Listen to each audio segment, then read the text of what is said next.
Так, еще раз напоминаю, сегодня 1 мая. Мир, труд, май. Но мы решили, да, совершить поездку по дороге Клин-Волоколамск. Здесь мы были уже много раз, но мои московские друзья еще сюда не приезжали. Вот смотрите, хорошая детская площадка.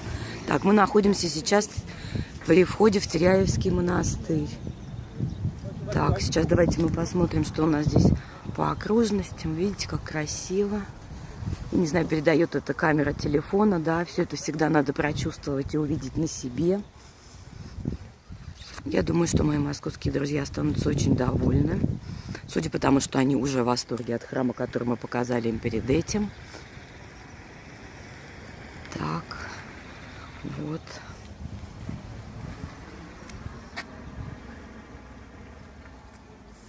Так, Иосиф, Володский монастырь.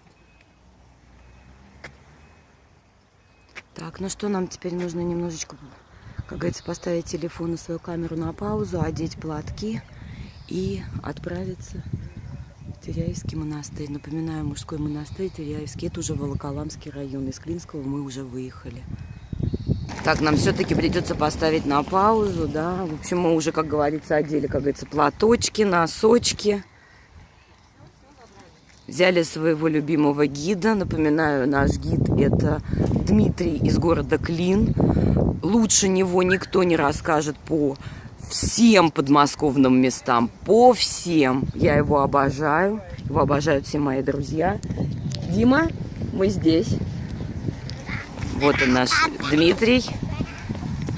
Самые лучшие экскурсии. По знанию человека просто грандиозные. Мы его любим и обожаем. Так, мы входим в Теряевский монастырь. Репортаж ведем второй. Пока.